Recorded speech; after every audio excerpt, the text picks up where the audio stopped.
Okay, in this video I'm going to discuss the use of AMOS with categorical variables, and specifically we're going to be talking about Bayesian estimation as a means of estimating structural equation models where you have categorical variables that are included.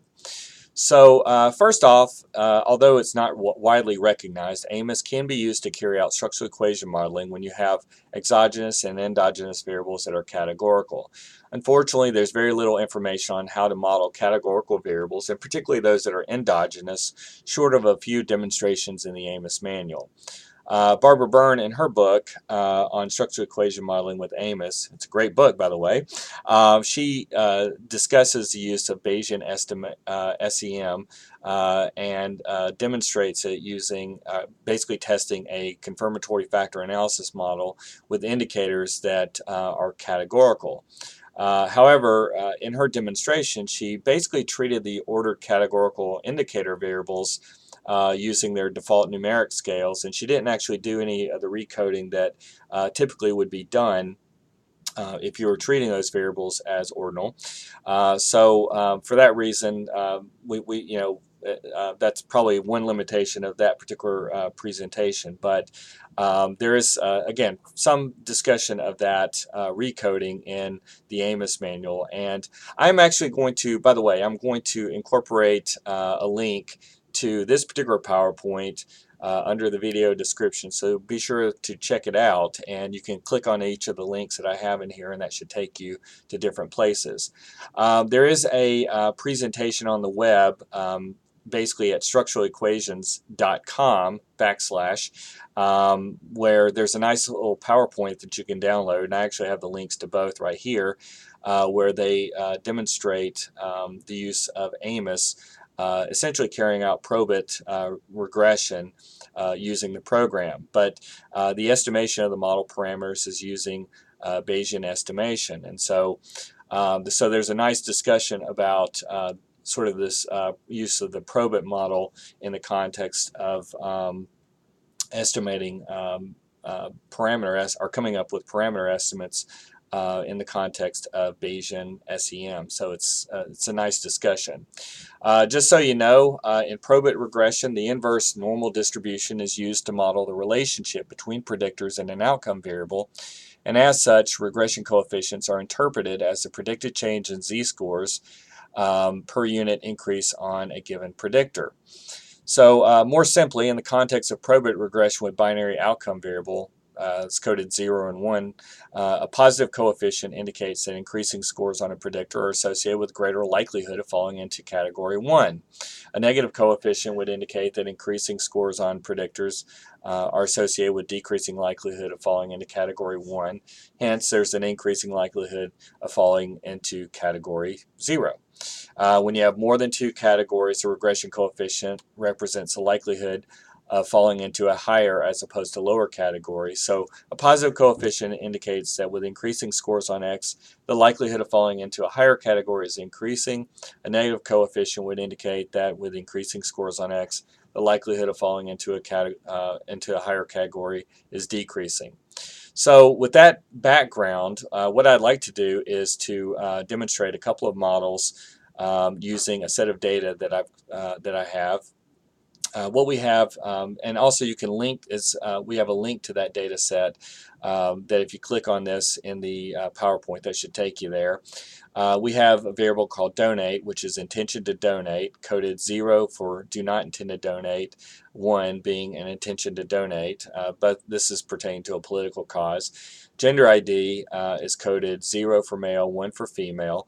We have political interest, dogmatism, external political efficacy, and consideration of future consequences. All of these are treated as continuous variables. We have a quartile split of the political interest variable that was continuous. And so we have 3 levels, 1 being low, 2 medium, 3 high, and dogmatism, the same thing for that particular variable. So both of these are formed from quartile splits. Just kind of as a refresher, it's really inadvisable to take a continuous measure and split it up in this kind of way. But this is, I've done this for the purposes of the demonstrations in this video. The last variable is dogmatism, and it was formed using, basically it's a median split of the original dogmatism measure.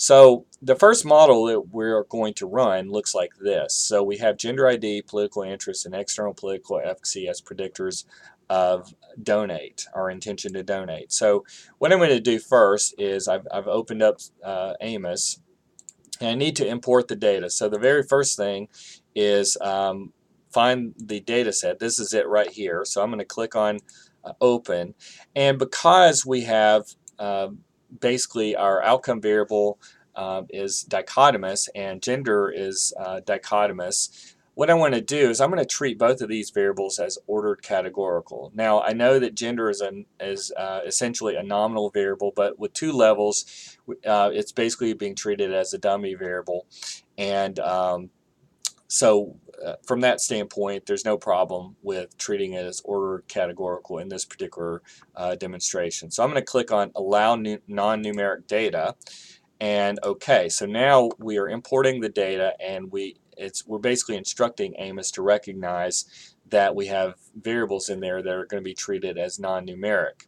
So the next thing that we have to do is we're going to go to Tools and go to Data Recode. And this is just kind of where I was working with a few things before. So I'm going to re-illustrate this. So we'll start, basically the first thing that will come up will look like this. And we will take our donate variable, and we would just, for the recoding rule, we'll convert it to ordered categorical, and then we'll do the same thing for gender. So both of those are now being recognized as ordered categorical.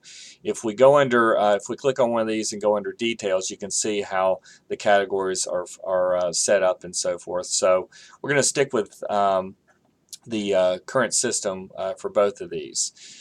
So the next thing that we're going to do is we're going to draw out our model. So at this point, I'm going to draw out. My first variable, and I like to use a little copier right here to draw out each of my remaining variables. I'm going to also click on List Variables and Data Set, and I'm going to move the donate variable right here. I'm going to move gender ID right here, political interest, and external political efficacy here. So the next thing, we're going to create covariances among these variables, and we'll draw in our paths. So we're basically creating a regression model, and then also we'll add in an error term right here. So I'm going to right-click on this and just type in E for. I'll just type in actually E1. Sorry, E is fine. Okay, so it doesn't really matter. So at any rate, now we have our regression model where donate is a dichotomous dependent variable.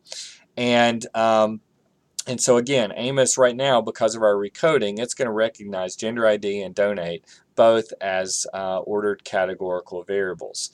Now, the next thing we need to do is, when we go under Analysis Properties, we have to click on Estimate Means and Intercepts. So, because what we're going to be using is the Bayesian estimation module to be able to run our model. So we have to click on Estimate Means and Intercepts, irrespective of whether or not you have data. So we'll click that, and then the next thing that we have to do is, when we have ordered categorical variables in our data set, but with only two levels. If we have a dichotomous variable in our data set, then we have to impose additional constraints on the model in order to have identified model. So because the program is recognizing donate and gender ID as both being dichotomous variables, what we have to do is we have to impose some constraints. So the first thing I'm going to do is I'm going to right click on gender ID, go to Object Properties, click on Parameters, and I'm going to set the variance to 1. And I discussed this a little bit more in the PowerPoint, and I also include a couple of links that will take you to a couple of places where they talk about this. But basically, I'm going to impose a constraint of 1 for the variance for gender ID, and then also on the error term for donate, I'm also going to impose a constraint of 1 as well. So now we are basically ready to run our model. So the next step, we need to save it. So I'm going to just click on Save As, and I'm just going to click on, I actually had something I was working on earlier, so I'm just going to save over that. And now we're ready to go. So I'm going to click on Bayesian right here, and you'll notice that first off, up here, you'll see that we have essentially what's called 500 burn-in samples, and then these are resamples that are taken. Basically, they are simulations, and so you'll notice that they keep, with more simulations, all of these values in here you can see are changing as well. You'll also see this little face up here, and this is to make judgments about whether or not we have convergence for the model. So basically, and just to show you what happens if I reset everything, you'll see it starts off with a frown face and then eventually goes happy, and basically it becomes happy when the convergence statistic right here falls below 1.002. So, and basically what will happen is that if we don't pause this will just go on forever. So I actually want to pause the sampling, and now we can interpret our results. So first off, right here, we can click on this button and we can get fit measures for our model. So you'll notice that in terms of the fit values right here, our posterior predictive P is 0.49, and so values that are close to 0.5 are indicating very good fit, and as we deviate from 0.5, that's going to reflect a worsening in fit. So this model is fitting the data pretty well.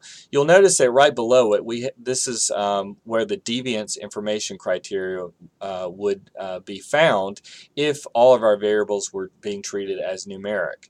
And unfortunately, I mean, that's actually a really handy index when you want to make comparisons between models. It's basically interpreted the same way that you would interpret the Akaike's or Bayesian information criteria, where basically the lower value would be the model with the lower value on this index would be the preferred model. It would be a better fit than the others. Unfortunately, again, we don't get that when any of our variables are being treated as categorical, as we have done in this particular demonstration. So the other thing to note, so in general, our model does appear to be fitting pretty well. You'll notice that right here, this button, we can click on this to get the posterior distributions for each of our parameter estimates. So what's going on is that during this resampling process, we're basically coming up with estimates of the coefficients within this model, and we get a distribution of those estimates. And so if we want to look at those distributions, we can click on a given parameter right here. You can see that these are our 3 regression coefficients. So these are the posterior distributions for each of our coefficients. In the mean column, this is the average of those regression coefficients from our samples. And then we have a standard deviation right here. So it's analogous to the standard error in the context of maximum likelihood estimation. So in a nutshell, what you'll, when we're running the Bayesian estimation, we're starting from the idea that we have sort of a prior knowledge, if you will, regarding the population distribution for the parameter. And so priors can be informative, where we could theoretically specify our prior because we have some experience working and studying a given parameter and have some idea about what to start from. A lot of times, though, people start from uninformative priors, which is very much akin to the null hypothesis. Basically, it's sort of pleading complete ignorance about a given parameter. So that's kind of how we've approached that issue in this current demonstration. So at any rate, what's going on though is that with the resampling, the information from our samples is being combined with our prior knowledge, and we're essentially creating a distribution of parameter estimates, and so the average of that would be treated as the parameter estimate, and then again the standard deviation is kind of analogous to the standard error.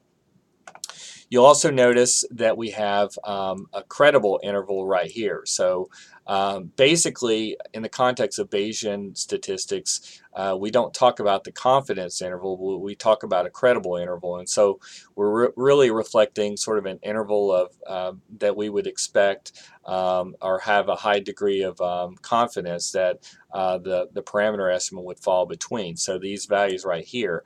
And for this particular, for the parameter reflecting this relationship and this one right here and so forth. So we could actually perform kind of something analogous to null hypothesis testing. If we assume the null hypothesis is 0 for the regression coefficient, if 0 falls between the lower and the upper bound, then we would have we would be saying that 0 is a credible value that would fall within this particular interval, and so we could essentially treat 0 as a null hypothesis, and if 0 falls between the lower and the upper bound, we could maintain the null. If it falls outside, we could reject the null. So it's probably a true Bayesian would not be too thrilled with that particular demonstration, but something akin to that is, we could basically kind of perform something very much akin to what we are typically used to when we're using frequentist statistics and testing the null hypothesis. So at any rate, at this point, let me also note too that a number of these different indices that you see kind of in that top row, the mean, SEM, and so forth, if you open up AMOS and you're not able to find those things, you can actually go under the little options box right here, and you can click on those options. So for instance, if you don't see the credible interval, if it's clicked off, you can click on that. I know that when I first opened up the Bayesian estimation approach and clicked on credible interval, it said 50% for a confidence level, and I just raised it up to 95%. So you can change that very easily just by going through the options box. So that is essentially a demonstration using sort of basically a probit regression model. The next demonstration, what we're going to do is we are going to use gender ID and political interest as predictors of the median split of the dogmatism measure, and then also donate. So basically, gender ID, dog MS, and donate, all three of those are going to be treated as dichotomous variables. So what that's going to mean is that we're going to have to impose another constraint within our model for the error term for this particular variable. So let's draw that out and run our analysis. So first off, note that right now everything's kind of hung up until I close out this Bayesian estimation module. So now we're ready to go into our next analysis. So what I'm going to do first is I'm just going to go ahead and delete this, delete that, and delete this, and we'll just start drawing from where we were before. So let me just kind of move things around just a shade right here, and I am going to use my little copier right here. I'm going to draw this out right here, and then this will be the donate variable right here. Also, I'm going to go to object properties to get rid of that variance right there and that one right there, because I ended up copying that from before. So next, I'm going to go under the variables, and I'm going to move donate down here, and I am going to move dog MS right here. So there you go, and we'll draw in our paths. So I'm going to draw gender ID to dog MS, gender ID to donate, political interest to dog MS, to donate right there, and then we're also going to add in a path right there. Next, we need to draw in our error term, so I'm going to draw that in, and I'm going to draw this one in, whoops, as well. Right click, object properties, I'm going to call this E1, I'm going to call this E2. We also need to make sure that we have estimate means and intercepts clicked, which we do. And the next step is we need to impose our constraint. So we already have a constraint imposed on the variance for gender ID. So now I need to add a constraint here and here for those two error terms. So what I'm going to do is right click on object properties, go to parameters, set the variance for that error term to 1, same for the next one. So now we are essentially ready to go. The next thing I'm going to also do is I'm going to, under analysis properties, I'm also going to ask for, under output, I'm going to click on indirect, direct, and total effects, because I also want to look at the indirect effect of gender ID and political interest on donate. So now I need to save this. So I'm going to save as, and we'll just call this new path right here, for lack of a more interesting name, and now we're ready to go. So I'm going to click on Bayesian, and so we start estimating. You'll see the face now has changed from unhappy to happy. Our convergence statistic is less than 1.002, obviously. So we can pause our sampling and start estimating or interpreting the model. So I'm going to go to fit measures right here. And you can see that our posterior predictive P is 0, and there's a really good reason why, and that is because I failed to recode the dogmatism variable. So that was really not a smooth thing. So what I'm going to do actually is go back under here, go to Tools, Data Recode, and I have to recode that variable. So if you were thinking as I was doing this, why didn't you recode that? There you go. That's I should have, and that mistake ended up yielding a posterior P that basically said this model was terrible. So so I've now clicked on that. I am actually going to resave this, and let's give it another go. So I'm going to click on Bayesian right here, and again we're moving from unhappy to happy, and so we're going to click on pause sampling right here, and now let's look at our fit measure. So I'm going to click on it. And it's 0.49, so we're in much better spot than where we were previously. So the posterior predictive P is 0.49. It's indicating a really good fit. And so now we can look at the individual estimates. So you can see, we'll click on posterior right here and look at each of these. So these are the posterior distributions for each of the path coefficients within the model. So you'll notice that you can see that in terms of the confidence, or excuse me, the credible intervals right here, 0 actually falls between the lower and the upper bound for this path right here for this first one. So that, if we were using this to test a null hypothesis, that would be, quote unquote, non-significant. The same goes for the gender ID to donate. Really, the only one that was, quote unquote, significant would be the one from political interest to donate within that model.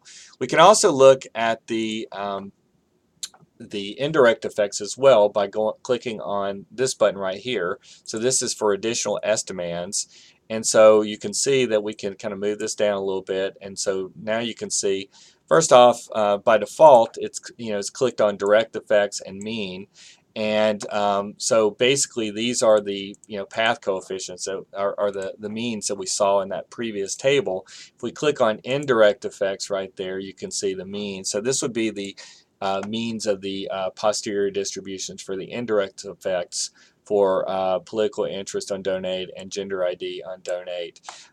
If we want the credible interval, we can click on lower bound. That will get us the lower bound for the indirect effect, and then the upper bound for the credible interval as well. So in both of those cases, those would be not significant to use null hypothesis terms, testing terms.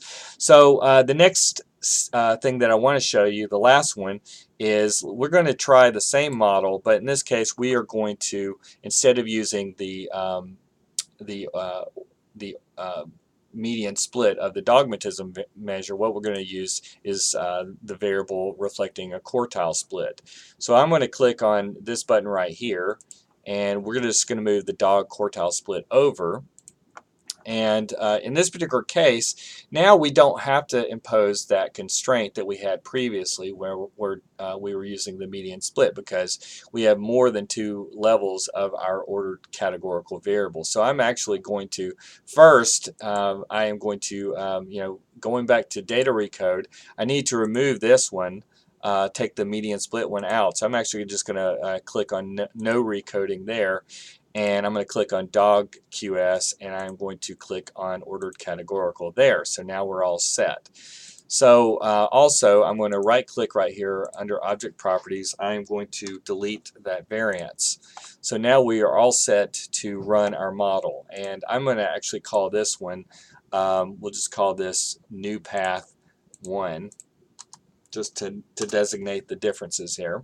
And we'll click on Bayesian right here and start estimating the model. So you can see we're unhappy right here, but you can see it's moving towards happy. So it's about to, it's getting close to converging. It's converged at this point. So now I can click on pause sampling. And if we want to look at the posterior distributions, there they are. So you can see our estimates for the relationship, again, reflected in the mean column. And looking at the 95% credible intervals, you can see that 0 falls within the lower and the upper bound for just about every one, except for the one reflecting the path from political interest to donate.